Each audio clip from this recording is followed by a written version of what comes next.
Welcome to show number 3 in Odyssey Journals.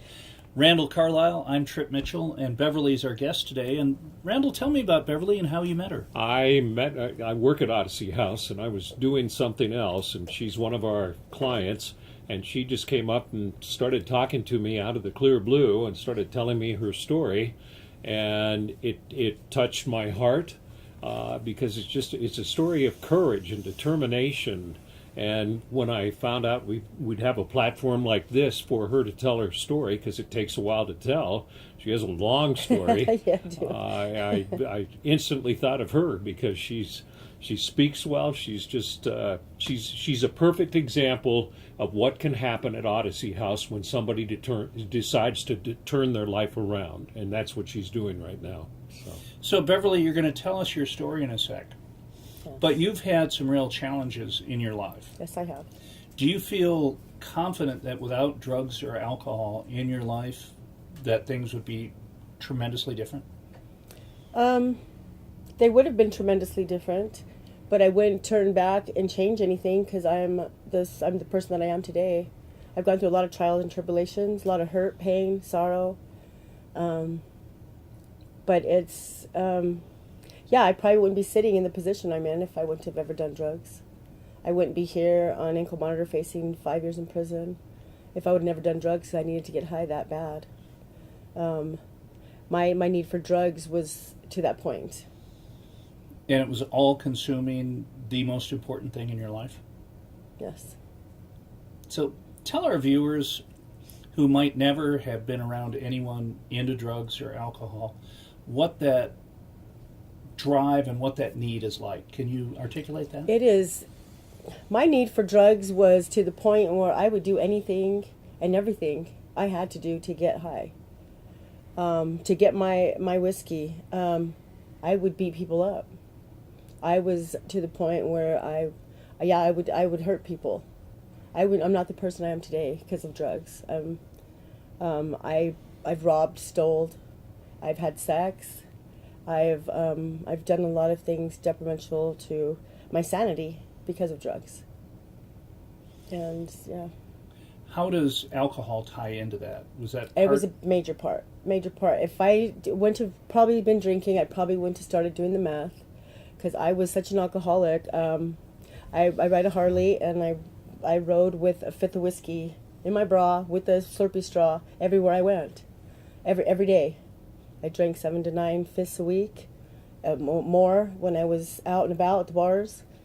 And then I started on the meth. That must have been quite a picture, you driving in your Harley with Yeah. a bottle in your bra with a straw. You know. With my mini skirt, my boots, in middle of a snowstorm, I would ride everywhere with a bandana around my face. That's how wasted I was. Did you at least switch it from a whiskey bottle to a water bottle? Never. I didn't drink milk. My fifth was next to my bed.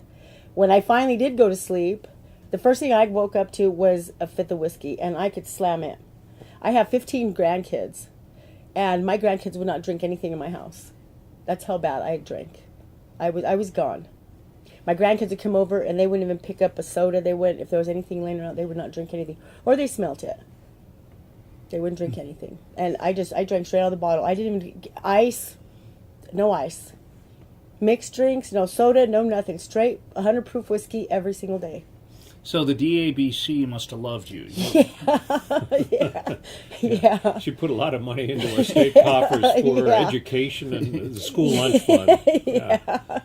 How did this so can you take us back to the beginning? How did you first get introduced to alcohol and then drugs? I started drinking when I was 11. I had an aunt that they used to party on the weekends, and they had a great time, and I love them to death, but they got me drunk for the first time at 11. At home wasn't very... My mom's never been an alcoholic. She never drank, never been to a bar, never smoked pot. She never done anything. My dad, on the other hand, is an alcoholic. He used to do heroin. On occasions, I just found out a year ago I'm not his daughter. So when I was growing up, he would beat me a lot. He'd break bones in my face, and I wasn't allowed to go to the doctors. I would be locked in rooms. And so when I would go to school, I would drink. I'd get drunk. I would sneak out of the house and get drunk from the pain. I went through a lot of molestation. I ran away at 13. I moved in with my best friend, and we were severely raped, both of us. We were taken to a field in the pitch black. It was pitch black. I seen the gun on the guy's lap, and I kept kicking him in the back of the head. Shayna never talked again, and she never lived again. She took her last breath. I was holding her. And that was all due to drinking. We wanted to go out, and we went out with these guys, and we got drunk, and she died. I survived. I died a few times that night, but I'm here. I survived. By dying, you mean? We OD'd. Well, we OD'd. We made it through the field, and I actually worked through Odyssey House with this thing that we do, the empty chair, because a lot of my life was based on I used and drank because she didn't survive. I couldn't save her, and it was just like dragging her through the mud. I couldn't save her. So what happened? Just to clarify this, you were using and met up with some really bad guys. Yes, a lot of them. And these guys took you and your best friend out to a field and raped you. Yes. And they raped me first, they made her watch, and then vice versa. And she never spoke again. And then she died of an overdose. How much later? The next day. Were these were these guys ever prosecuted? My grandparents have the newspaper clippings. I moved town. I've lived in California, New Mexico, Arizona, Nevada, Texas. I would just leave. So I left. After she died, I didn't go back for a long period of time. I don't even know if they were ever arrested. Where was it? Where did this This happen? is in New Mexico. Wow. Yeah. She took her last breath. And how old were you at that point? We were 15 at that time. That's scary. So Yeah. go ahead and pick up your story from there. So you had the worst thing that can possibly happen. Your best friend die. Yeah. And then from there, I just moved. I got my first job. I'm working at McDonald's in Arizona. I bounced around a lot. I drank. When I got paid, I would drink a lot. I just started drinking more and more. I started doing drugs, started doing acid. I would snort meth, whenever I could. And just got worse and worse from there. And then I met my children's dad, and he moved me away from all that. And I just wouldn't stop drinking. I'd be gone for days at a time, and he would take care of the kids. Did you drink during pregnancy? No. Well, that's the only time I ever quit. From age 11 to now, it's the only time I ever stopped drinking. So I get my 6-month mark, December 18th, and that'll be 6 months that I'll be clean and sober, without a craving or anything. Yay. So yeah, I'm proud of myself. First time in my life I've ever been proud of myself. I call my kids, yeah. So you're moving around, but what's interesting is the fact that you cannot drink for 9 months or 8 months. Yeah. So you had that ability. I've always had that ability, yes, because there was a child in me, and I don't know, I've always had, from birth, I've had the caring, I have, my heart is good. It's just I needed to get drunk, and I knew I would hurt the child I was carrying, and I would stop. And it continued on. Within a week after I gave birth, it started all over again. Wow. So part of that alcohol and drugs led to some criminality. Yes. Let's talk about that a little bit. Throughout my life, I've been. I can't say lucky, because it wasn't lucky that I didn't get arrested. If I could turn back time now, I would have had me being arrested with the charges I have now 20 years ago. Then I could have gotten this, done. But things happen for a reason. I've gotten arrested a few times, but bailed out. I was with some pretty good men in my life that I abused really bad. I've worked on that too. But I've been bailed out until June 18th. I got arrested. I never was expecting to be arrested. I did a favor for an acquaintance, and I was filmed doing it. And I got arrested. There was 4 army tanks in our front yard. There was snipers there. It was a big deal. And I thought it was a joke. I thought it was on TV. I thought I was on a TV show. I still didn't face the reality of it. Went to jail. I laughed the whole time in jail. I was like, oh yeah, we're going to get out. I had no charges, nothing. And then they took me from the Salt Lake County Jail. They took me to the federal courthouse. And I went through the federal court building doors, and I couldn't even breathe. For the first time, I was speechless. I just was in awe. And I still thought it was a joke. What were the charges? I had I was facing 2 20-year sentences, distribution. I did 2 drops to federal agent Of meth. of meth. Yes. And a drop, how much were in these drops? They were quarter pounds. I you know what? One of them was different from the other one. And I couldn't even tell you. I was so far gone back then. And I have people that ask me questions about that, like how much money did I make? I don't even remember making money off of it. That's how far gone I was. And ironically, they're looking at criminal justice reform right now in the federal. A lot of people are pushing that bill, including the president, and that would affect your sentencing on something like this. But right now, it's a tough deal. Yes. And you're kind of the innocent link in that chain. Yes. Well, I'm ready to do my time. It's what I have to do. Me abusing drugs was that bad. It was that far gone that I realize that now. I had to process that in the Odyssey house, that it's something I did. I needed to get high that bad that I'm going to go do this time, and I'm ready to face that. See, the thing I think is amazing about her story, she knows she's going to do federal prison time for delivering meth, large quantities of it. And so I suppose looking at it as a recovering alcoholic, and you can share this too, she was faced with a whole bunch of options in her life before she goes to trial and goes to federal prison, and she ended up deciding to go to Odyssey House, which says to me, she's got a real dedication to improving her life, because it'd be real easy to say, screw it, at that point in time. I'm going to federal prison. Why should I even worry about getting sober? Yeah, and that was a big thing for me too, because went to Odyssey House. I just started working on myself. I wasn't worried about my time, whatever. It was just that I'm living in the now time. And they sent me a letter about a month ago saying that I have the mandatory sentence. I have to go. Even my attorney tells me, he goes, Beverly, if there's any success story I've ever had, it's you.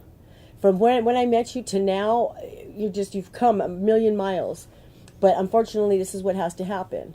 And a lot of people told me, why are you going to stay here? Why the hell are you going to stay in this crazy, chaotic place, and just go. Just go, Your PO will understand. Just go. You're going to go do your time anyway. And that's not what I want in my life anymore. If I just go, I'm just going to leave that behind me. I'm going to have regrets for just going and not working on myself, and I'll end up using again. And that's not what I want in life. I want to be a positive, productive person in society. I'm going to advocate for recovery for the rest of my life. And me just going, I'm just giving up like I always have. Because it's easy to give up. I mean, who doesn't just want to give up, It's easy just to push it behind you. A lot of people would have in your situation. Yeah, and they do. A lot of people run, on a daily basis at Odyssey House, because it's a tough program. And unless you want to really fix yourself, because it's all behavior modification. When you work on those behaviors, you can work on yourself. Everything else comes easy. I can go do time. I'm going to get an education while I'm there.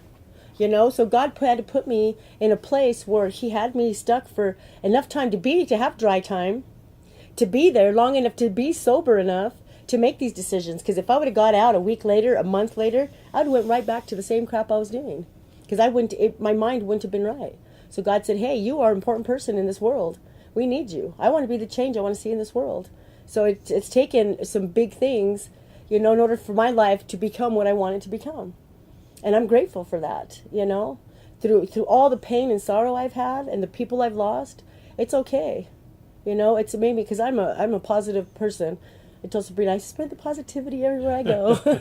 It's, life is good. I couldn't Little feel Mary better. Sunshine. Yeah, Here. I just blow positivity to everyone on the tracks, And Were you a different person on drugs and alcohol? Oh, yes. Very much so. Compare and contrast the Beverly today as opposed to the Beverly 9 months ago. They used to call me Barbarian Bev on a bike. Because I ride my Harley, they could hear me coming. Barbarian Bev on a bike. Barbarian Bev on a bike.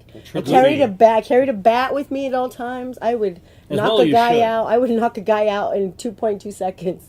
So I was mean. If I didn't get what I wanted, I was very impulsive, and I would kick somebody's ass.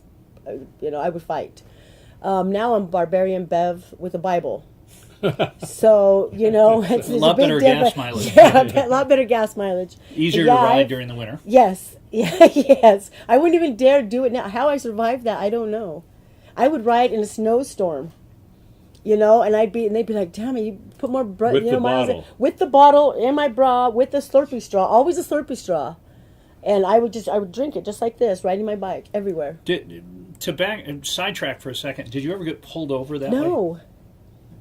So no, never. Cops would pass me, and it'd be coming down, snowing, and I'd be on my bike, and there I went, and I'd take a drink of my whiskey next to a cop, and I'd nod at them, and they'd nod back.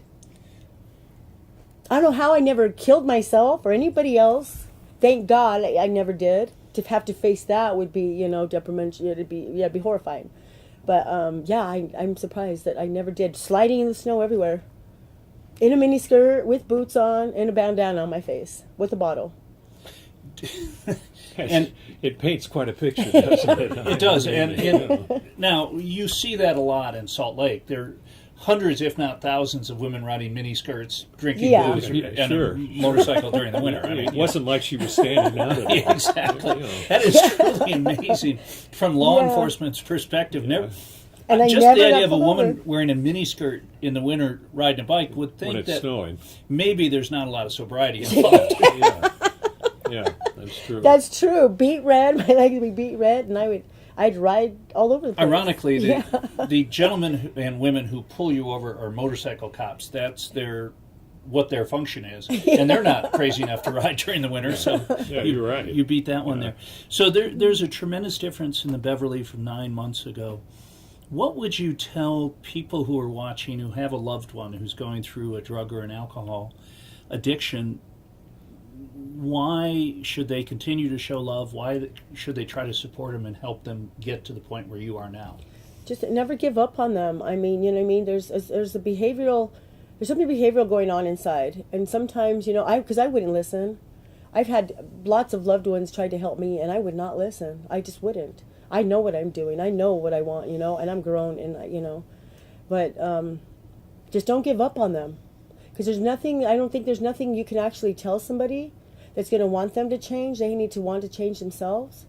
But you can spread that, like I'm going to be an advocate for recovery. I mean, sometimes there's things that you can hear, but it's all within yourself. I mean, I guess stories can make a difference. Because I've watched a million stories and nothing's ever changed me until I wanted to change. I think being scared to death just did that for me. So walking into the federal courthouse. Yes, and facing never getting out, that changed me.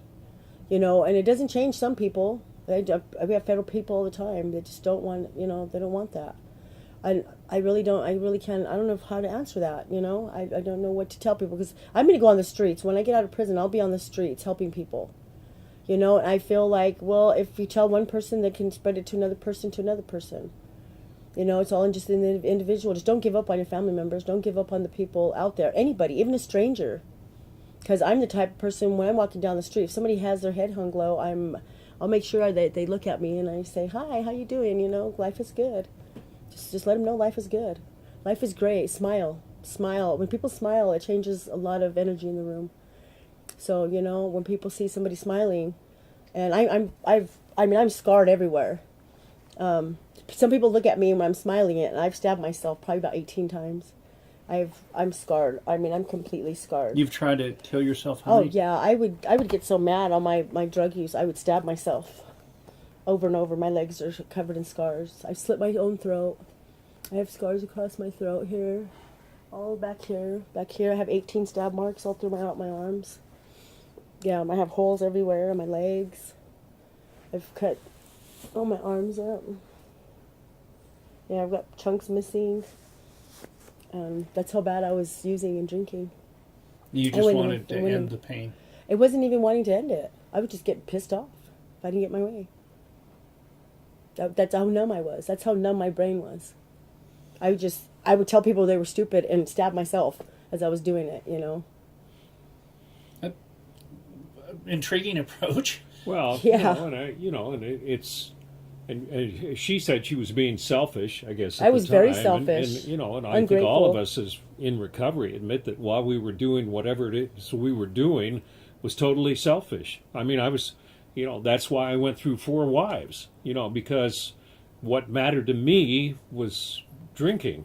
And that mattered much more to me than my wife being happy. And then the more my wife would complain about it, my wives, and one at a time, not all four together. I was going to say, Randall. You're very conservative, Randy. I realize You that. wanted to see half your money go each time. But and I don't know if you can relate, but the more my partner would complain about what I was doing, the more I'd do it. Yeah. And it just so we're all I think the act of being addicted is very selfish. I mean, because you're thinking about yourself. That's all. Yeah. Yeah, your needs and wants. Yeah. When it comes to alcohol, do you find that, is there any way you can quantify what's worse, the drugs or the alcohol, at least in your case? Probably the alcohol. Well, I don't know. They probably I can't compare them really, because they're both mind altering to the point where you're not yourself. But I think the alcohol, because you lose yourself. But I drank so much alcohol, I was to the point where I didn't even get drunk. I would drink 100 proof whiskey. I mean, a fifth wouldn't even faze me. But the alcohol does promote the drug use, and then to be on both, I was a maniac. Yeah, and that's I one of lost the everybody. things when it comes to pot. So we're in an environment where marijuana will be at some point legal in this country. Oh, it's already yes. legal in Canada. Yeah. And one of the scary things about pot is that sometimes it lessens your ability to say no Yeah. in some respects. It certainly, there are a lot of people who promote pot. There are a lot of you've never seen people smoke weed getting in a bar fight. Yeah, or going in, getting in a car crash, or just fighting with their spouses. The most they usually do is just, they raid the fridge. On the Eat other too hand, much. does it lessen your defenses to maybe not go to hard drug use? I don't know the answer to this because alcohol was my challenge. It was never drugs. But it's kind of scary to see that we're going to get a large portion of the country that are going to be, by the time your kids or your grandkids are in their 20s, My kids are 30. yeah, weed is going to be something that's out there. Randall, what are your thoughts on it? Well, I've talked to a lot of people in our program who their primary addiction is drugs of some kind, and many of them go to AA meetings and don't drink because they say just sort of what you were referring to. Okay, my drug of this is the person talking. My drug of choice is heroin or meth, but and alcohol, whatever. I don't really care that much about it. But after I have a couple of drinks, I'm more likely to find some heroin or meth. And that's the scary thing. That's where it starts for me, anyway. I know I can never drink again. Yeah, I know if I even tasted alcohol, it's going to lead to my meth use. What is the feeling on meth? Can you describe that? I think because I'm so hyperactive, I think I just mellows me out. But I used to be so drunk doing the drug that it used to sober me up. So I don't even know if I really know what the feeling is like because I drank so much that Before you did the meth. Yeah. So I'd be drunk by the time I was doing meth. It was just to sober me up usually, and then I was just pretty much lost. Like when I would get high on meth, I was just lost. I would just do all kinds of nonsense, like just lose myself in cleaning and doing just stupid stuff that I wouldn't normally do. How did you make a living all those years? Yeah, good question. I worked a lot. I did work a lot. The last year I got so bad that my ex was done with me. He had to leave me for somebody else in order for me to go. And he always tells me I'm his movie star and he's so in love with me, but he had to do something that bad because he couldn't handle me anymore. I used to go over there and cut myself up, and I tore up all his furniture, and I would just ride my bike through his fences. I've kicked his doors in 100 times, broke his windows. And he's the one that bought me my Harley, $10,000 off the showroom floor. And he had to do that to get rid of me. In the last year, I just would do favors for people. I'd go clean their yards or clean their houses. I was good at that. I took care of people. And the two favors that didn't work out well were delivering meth. Yes. And that was literally a favor that you did. Yes, it was somebody was asked me to do it for them, and I said no at first because it was just like, why wouldn't you do it yourself? Why wouldn't you go do it yourself? But I was so far gone in my addiction and in my alcoholism that I did it, and this is where I'm at. Wow. And this was because we've talked about this before. And this was a so-called friend of hers who asked her to do it and probably knew that it was a setup, and the friend may have done this whole thing so that the friend could get a lesser sentence in terms of charges. She had been in federal prison herself, but I never thought in a million years. I mean, I cut all my hair off for this girl. She got breast cancer, and I cut all my hair off for her, everything. I never thought in a million years, because she said, this guy's from school. I've known him my whole life. You know, so I said, okay, I trust you. And I went and did it. Never did in a million years did I think this was going to happen. So I didn't get arrested for like 6 months after this incident happened. So I'm carrying on and just carrying on with life and getting more and more, you know, messed up.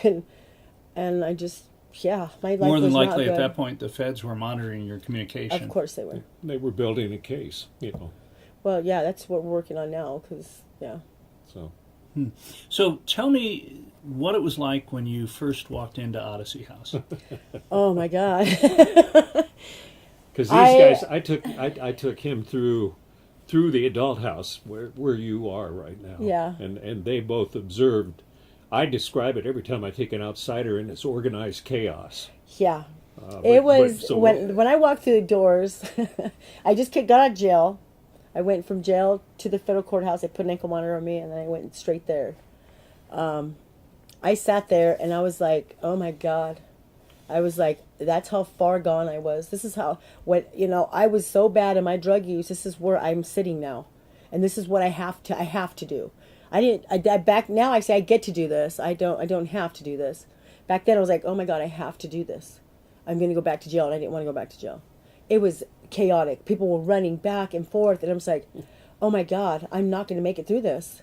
I'm not. I'm leaving. I call my kids and I'm not staying here. Put me back in jail. And they're like, no, Mom, you got this. You've come this far. You got this. And so I stayed. And now it's just noise. It doesn't How did you faze find me. out about Odyssey House? My children found it when I was in jail. They wanted nothing to do with me. When I went to jail, my kids weren't even speaking to me. I wasn't allowed at their houses. I was not allowed in their lives at all. They wouldn't answer their phone for me or nothing. But about a month into jail, they started calling the Odyssey House. And when I walked in the door, Brandon was like, I know all your kids. I know all your kids. They call here every single day. They never gave up on me. So it was the ultimate act of love for them. Yes. Is to find Odyssey House. And at that point, they had no anticipation it would work. None whatsoever. This was just a crapshoot. Yeah. And they just didn't want me to die in jail. They thought, because my alcoholism was so bad that they didn't want me to die in jail. And so, but they fought hard for me. They called the program every single day, every day, every day. And there's a waiting list to get in. Yes, there So is. you were very lucky to get in. I was very lucky. It was the grace of God. It was the grace of God I got these charges. It was a blessing I got these charges to begin with. How about, so you're in an Odyssey House. It's hell on earth for a couple days. Yeah, for longer than that. Do you remember the moment where it clicked and you got some of the old Beverly back, where you got some of that enthusiasm? Is there a moment? But there's a therapist there who called me a con artist. And that's when I just knew. I just knew my life was worth living. I've been conning my way through life all messed up that, I can con my way into being sober, and I'm going to enjoy it. And it was just then. I just knew. It clicked. It just clicked then. Because the therapist could call you on my your crap stuff. Yes. Yeah. For the first time in my life. Really? Yeah, for the first time in my life. And this therapist had been out there. Yes, done prison time. One of the amazing things that Randall had an opportunity to show Lee and I a week ago is that the therapists are not people who grew up in Connecticut and went to Harvard. No. These are people who've been on the streets and can call BS when it's... Yeah. And that's what I needed in my life. Because I've been in therapy 100 times. If it's somebody that just read a book, went to school, went to college and stuff, I'm not going to click with them. They're not going to understand where I'm coming from. And there's a therapist there that did federal prison time. And he just seen everything. He told me everything about myself without me telling him. How did that feel? It was amazing. I was just like, whoa. Okay, somebody does care enough to see these flaws in me that and I've changed my life since then. Every day's been better. I mean, I love the Odyssey House. I would never leave there. I would not leave, on bad terms ever. I got probably about 5 weeks left. I'm to the highest level, and it was the help through those therapists there. They got me here. Do you think there's a chance that prior to your going to court in February, you could end up working? I have an application. I'll be peer support there at Odyssey House after I do my prison. I'll be part-time peer support there. I already have an application to work there. I got full support of all the staff. Yes, that's my goal. Well, I think that Odyssey House would be much better to have someone with your level of positivity. Yeah. Is that a word? Yeah, positivity, yes. Because I spread it all around every day. How did you, so your kids found out about Odyssey House. Is there a story that you can tell us about someone, aside from yourself, that you've gotten a chance, you get to know a lot of people. What are some of the amazing stories that you've heard about some other people? Oh my gosh, the people that come from the homeless people. There's a girl I've met that just this sex slaving stuff and just the stuff they did to have a place to live or something to eat. Those stories really touched me. Like, oh my God, I couldn't imagine. I've gone through a lot of stuff, but I can't imagine ever having to live like that for my addiction. I'm to that level, and they're amazing people now.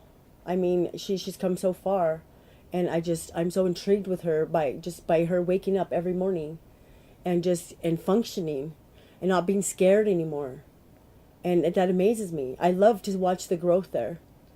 I'm in structure department, so I get to sit in all the groups, and watch these people when they first come in, and to where they evolve in their recovery and their sobriety, and it's just amazing. I love it. There's no story that's not amazing to me there. Everybody has an amazing story if you just listen. It's all about listening. And it's not necessarily people who are homeless. There are a lot of people who come from so-called good families, come make a lot of money, and see their lives dissolve in front of them because of addiction. Heroin is a bad one.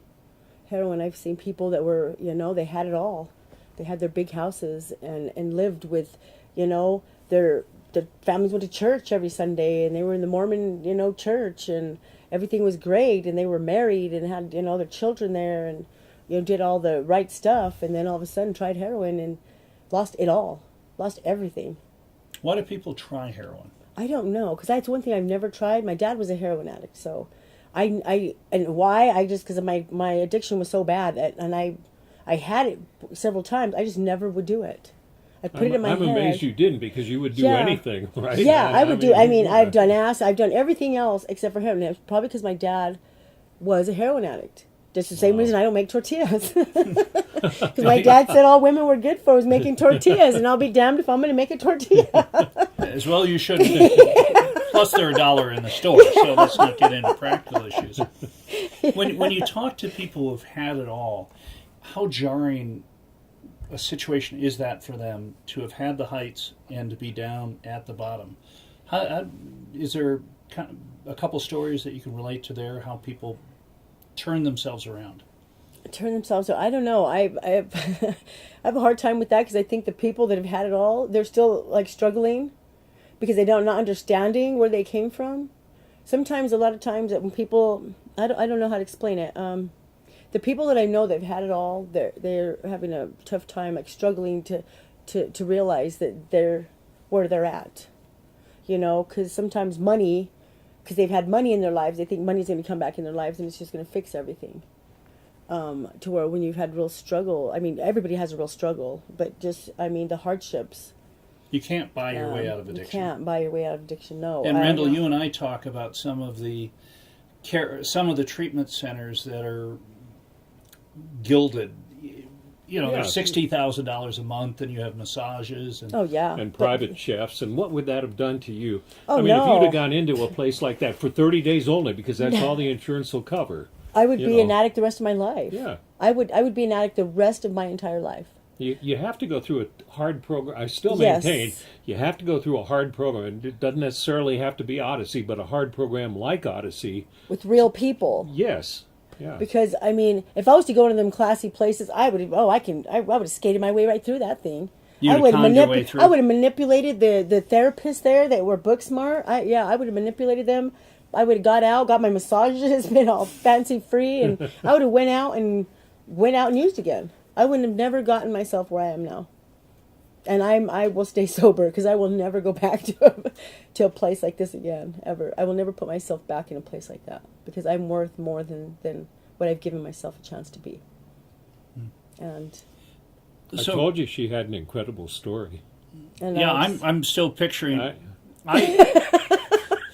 I went out to drive to work today and zipped up my jacket. I had gloves on inside my car. I'm feeling a little bit like I've not as macho on my best day as you were on your worst day. You know, as it relates to your question about how people recover and what she's observed, you think about the picture that she's painted of the babe on a motorcycle with Yeah, I a wasn't such a bottle in babe her back bra, then. okay, and then you see her now and you hear her talking so intelligently and so positively and so optimistically, and it goes to show, in my opinion, what alcohol and drugs does to your brain in terms of the way people act out at that point in time.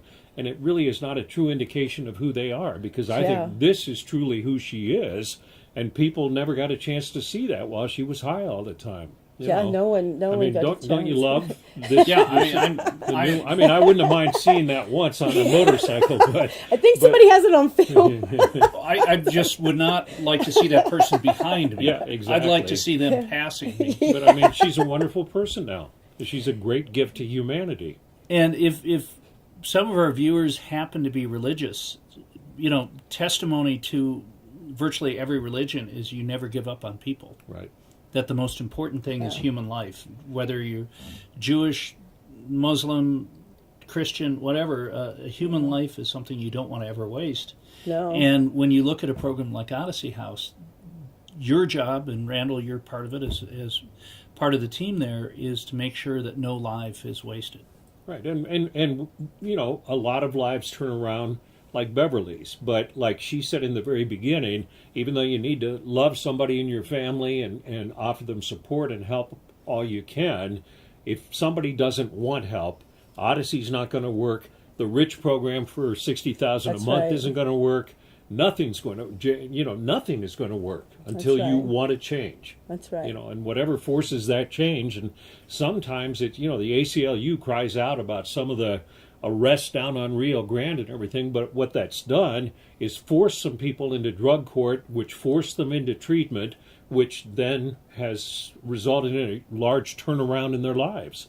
And so, it's true. whatever It's it very is, true. I mean, if you wouldn't have been busted for the meth delivery, would you be doing what you're doing No, now? I would not. I wouldn't even be alive. I don't think I would have survived this long.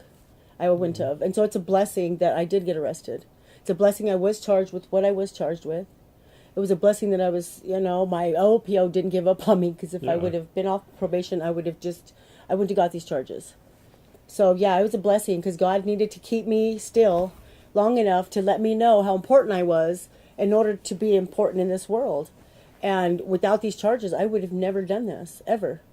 Without the Odyssey House never giving up on me, with my peers I have now, I have a newfound family. It's amazing. I mean, I will never give that up, ever. But you you know, had it's to like- want to change. I had to want to change. Of course Yeah. I did. It's up to me, because there's people there that get up to Navigator and just leave because they get busted with the cigarette or some, and then they just leave the program, and then they have that guilt, and I've seen them on the tracks, and then they're just wasted again, and it makes me so sad. But I tell them I love them all the time. I love them, and we're here for you when you need us. Whenever you need someone, we're here to support you. So I'll never give up on anybody. Even if they fall down, I'll never give up on them. Randall, how many people currently are in treatment at Odyssey House? Well, we have inpatient and outpatient. We probably deal with about 700 clients a day. Between all our different houses that are residential, and then our outpatient program, and then our program in the jail. I just went the other day to our program in the jail is CATS. I think what does it stand for? Criminal Addiction Treatment Services or something, corrective, something like that. And they do we have 3 pods in the jail, 2 male and 1 female, And they basically are going through Odyssey's program. It's administered by Odyssey, and it's a 3-month program. And basically, they're doing the same stuff that they are at the residential place, only theirs is more residential because Yeah, they can walk out, and in the jail they can't. But the other day, they're given a theme, each pod, to do a Christmas skit, and then they have Nice. to write it and figure and use whatever props like paper and magic markers, which is all they have in the jail pod. And so we just saw the Christmas skits the other day. That's awesome. And it's amazing what they do, and they talk about the same kind of turnaround, and they're in jail. You know, Well, we did the skits in the camping. Odyssey House went camping. Yeah. We did skits on the staff there at the Odyssey House, and I won first place. I did Carolina. Do you know Carolina there? Yeah. Yeah, I did. Yeah. I did her. I did a skit on her, and I won first place.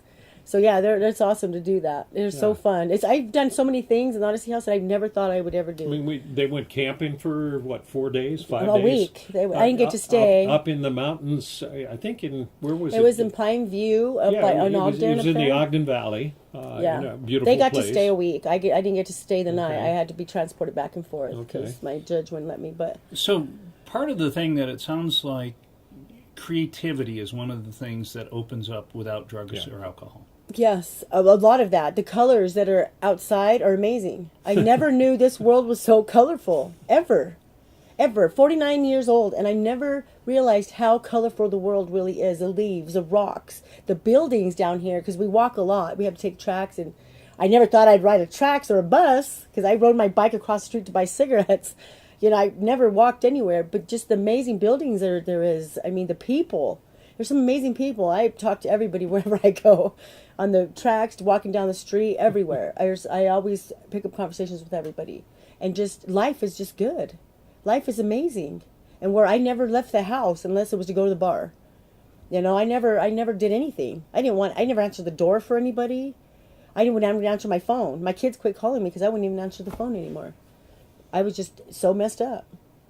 And now I love going out.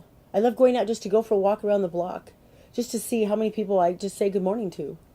That's my thing. Are people typically pretty responsive to some Yes. stranger saying good morning? Yes, and when I take my people out, when I structure people, they're just like, they look at me and they're just like, oh my God, Bev, you're so embarrassing.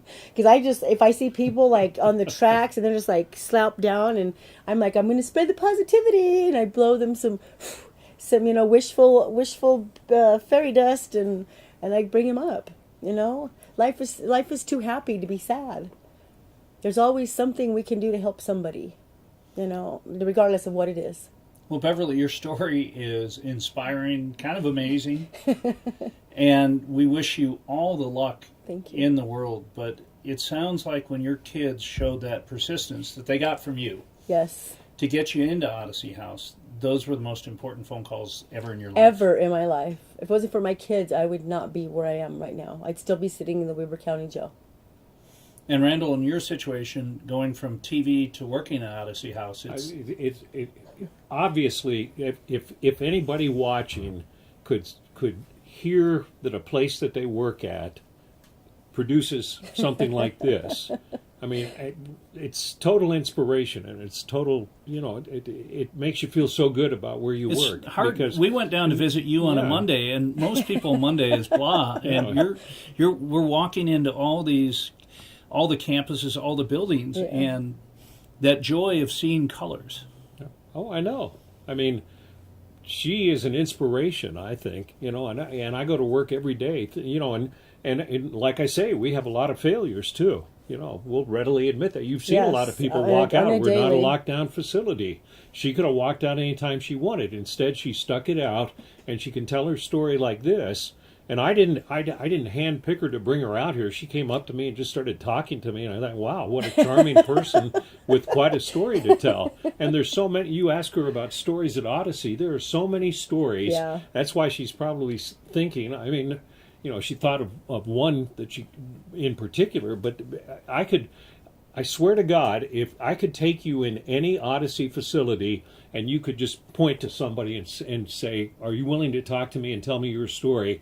And their story would be maybe not riding around on a bike with a bottle of booze. In They your might have bra. been skateboarding around with Yeah, I mean, but every one of their stories would probably Yes, be equally. shocking, surprising, inspiring, depending on what the story was. And everybody there has a story like that.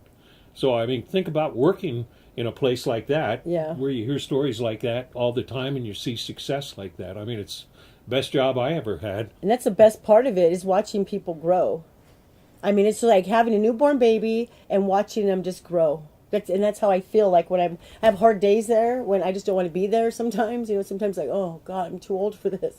I see the growth in people, and the ambition to want to grow, and the love we have there as peers. You know, it's amazing. For us to go on a bus ride to go bowling, and there's people from different cultures that look different, from different ways of life and different drugs and different, you know, just everything, and we're all on a van going to go bowling, and we just love each other so much that we're so excited, and we just high five each other and great job, and it's amazing. It's the most amazing thing I've ever endured in my life, ever.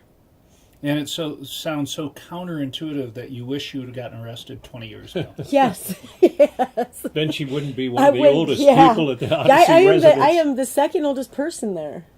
So it's like, there's days, and I have rheumatoid arthritis, and my legs are on fire, but I'm getting up the stairs. Come on, we can do this. You saw those stairs Yeah. you have to go Yep. up and to down. get to the dining area. My federal you know. PO came to see me, and he's just like, what do you do on a daily basis? Your monitors. I'm just like, I'm up and down, up and down. Then you see me slowing down. By dinner time, to slow down, because I'm just, yeah. Well, Beverly, your story has really been very inspiring, and you're a delightful woman, and I wish you all the best in the future. And Thank you. And when you get a little older in life, when you find recovery, sometimes the urgency is much more pronounced. Yes. Because, you I have agree. only so many days on this planet. Yes. And living in them fully, and the best thing you said was color. I love that. Yeah. You And can it's see amazing. in color now. Yeah, because I didn't before. When I went through treatment, I did IOP at uni, and you know they have a beautiful setting up there, up against the hills, and then looking out on the valley on the other side. And I remember sitting in a therapist's office, and I think it was fall, and I was finally coming out of my alcoholic haze, and I noticed. I said, "Wow, those leaves are beautiful on those trees." And she told me, it's funny that you said that, because she told me, she said, that's the best sign I've seen that you're actually recovering and getting better. Yeah. And it was seeing colored leaves on a tree. Yep. Wow. I know. That is amazing. Thank you so much, Beverly. Thank you for coming having down. me. For Randall Carlisle, great show, by the way. Thank you so I told much. you she'd be good. I can spot talent. You under-promised and over-delivered. We'll see you next time on Odyssey Journal. Thanks for watching.